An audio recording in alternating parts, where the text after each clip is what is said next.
Ancient language scholar debunks Billy Carson's banned Bible books theory. It's going rampage. It's going everywhere, Enough. man. When Billy Carson refers to the Sinai Bible, he's talking about this. When he said, is that the whole thing where he talks about like Jesus going to the pyramids and shit? So coming back to this, because To that what was a we bit got of an on the screen aside. here, yeah. So this is what largely, if you had a copy of the Gospel of John, it would look like this. This is a codex. Another interesting thing about Christianity is that Christians didn't invent the book, what we would call the codex, but they were the ones who pioneered it as a writing format. Right, they perfected it, if you will. Well, the ancient world preferred scrolls. So Christians almost unanimously use codices, and we're not sure why. Can you explain to people the Codices. codice aspect there? So a codice is just a book. Like you would take, instead of taking a long line of papyrus and writing on it and then rolling it up, So it you looks would like this instead. Yeah, you would bind it on one side and you would write on both sides of the papyrus. And this is long before the printing press and everything. So this is physical writing. Yeah. And so this is much more analogous of what people would be considering when they were thinking of Scripture. When they were thinking of the Bible, so the word biblos is simply the Greek word for books. So it's plural. And then eventually it was the book, right? Because for a period of time in the Middle Ages, the only book you might ever have seen in your life was the Bible. But when they refer to the Scriptures, they're not thinking of a single bound volume like we would today. We just sort of, we revert to that because that's sort of in our conscious imagination. When we think of the Bible, we think of it, you have the King James with the leather cover on the, and, maybe thumb indexing on the pages, right? Right. But it didn't fall out of the sky like that. A lot of them were independent written documents like this. Now, Constantine commissions, to great expense of the Roman Empire, a number of what we would then consider as more of a Bible. Genesis to Revelation. So if you look up... Did he commission that at Nicaea? No, previous to this. Previous. Yeah. Almost as like a peace offering to like, hey, Christians, I'm on your side. But if you look up codexsinaiticus.org. Codex? Sinaiticus. How do you spell Sinaiticus? So it's codex with an X. I think you got it. Yeah, codexsinaiticus.org. The British Library, once again... Oh, something went wrong. All right, hold on, let me Google it. Codex Sinaiticus. Sinaiticus. Sounds like a magic word or something, All isn't right, it? cool. Codex So you can Sinaiticus. click, see the manuscript at the top. So this is put on by the British Library. And then, so Genesis is not a very good example. So the thing with codexes is that the front and the ends are very vulnerable. Yeah, what are we looking at right here? Yeah, we're looking at Genesis chapter 21. So this is all that survives of that That's section. all that's left? Yeah. So did people like fill in the blanks with what they thought it said? I mean, we have tons of these manuscripts. So the answer is both yes and no. So we have both Codex Sinaiticus, and then we have also a number of other ones. But this is probably, I mean, you can also, so click at the top, Genesis. Where does it say that? So right up, choose a passage, it says, just above there. Oh, got it. Yeah. So go up, click Genesis, go down all the way, This is and real go cool that they have to that. Matthew. Okay. It's going to look a lot nicer than... Oh, yeah, that's clean. Yeah, so, and then you can even look, so that what they've done is you can actually go to chapter and verse. And then they have it on the side, right? So they have the transcription in the, what is a modern Greek script, and then the translation on the bottom. Right. They've done a pretty This good is job. And you can legit zoom stuff. into this and you can look at the different aspects. This is another document that I work pretty often with. Interestingly enough, when Billy Carson refers to the Sinai Bible, he's talking about this. When he said, is that the whole thing where he talks about like Jesus going to the pyramids and shit? No, he says that the crucifixion is not in the Sinai Bible.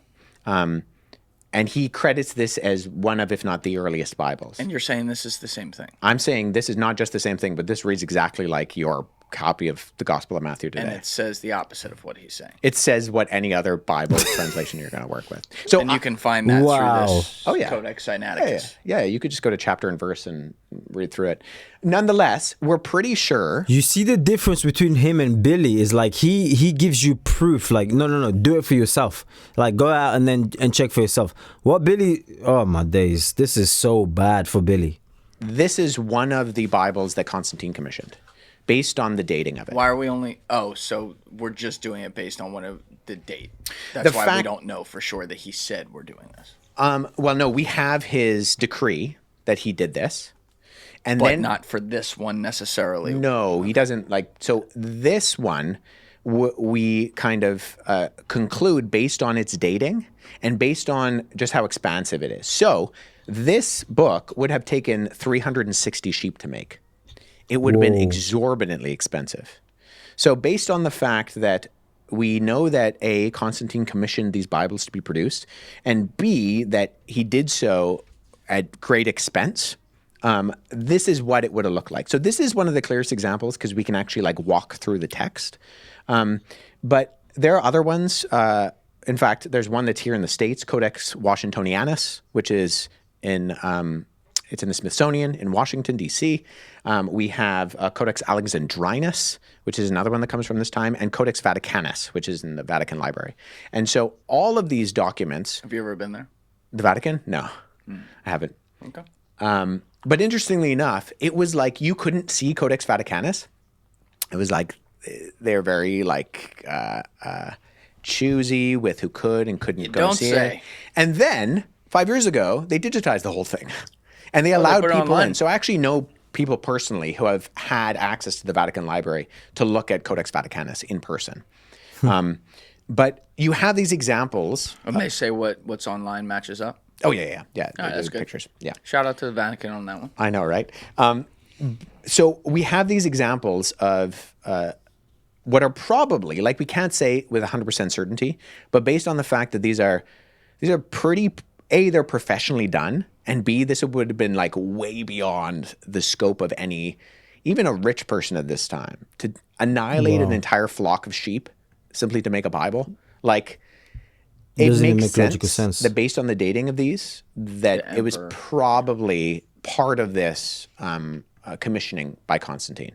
So this is all in the intermediary period leading up to. So in terms of your question of why would they trust Constantine, I think Constantine had actually done a pretty good job of proving, both with his actions and with his words, although not perfectly, that he was a genuine believer, and that when he calls the bishops to get along at the Council of Nicaea, and it's also important to keep in mind that he's not actually part of the proceedings. He says, hey, I want you to get along. And then he backs off. And one of the reasons we're pretty confident that that is the case is because emperors like to take credit for all sorts of things. You don't say. And if he, I know, right? No politician does that today. Wait, are you telling me the politicians like to take credit for things? I didn't say anything. I don't know if I can believe that in this day and age. And he doesn't. We have no record of him taking credit for anything. In fact, we have record of him specifically backing off and letting the proceedings of the council take place. And then the Council of Nicaea was specifically to address this issue of Arianism, where Arian and his followers were saying the specific line is, there was a time when the sun was not. Now, there's a story that's very fun, but it doesn't actually come from this time. It comes from later. Okay. That St. Nicholas... Like Santa Claus? St. Nicholas, yeah, because he's from Myra in Turkey. He is a Santa's Turkish? He's a 4th century bishop. No shit. So the story is, although keep in mind, this is a little bit apocryphal coming afterwards, when Arius says there was a time when the sun was not, St. Nicholas stands up and punches him in the face. What?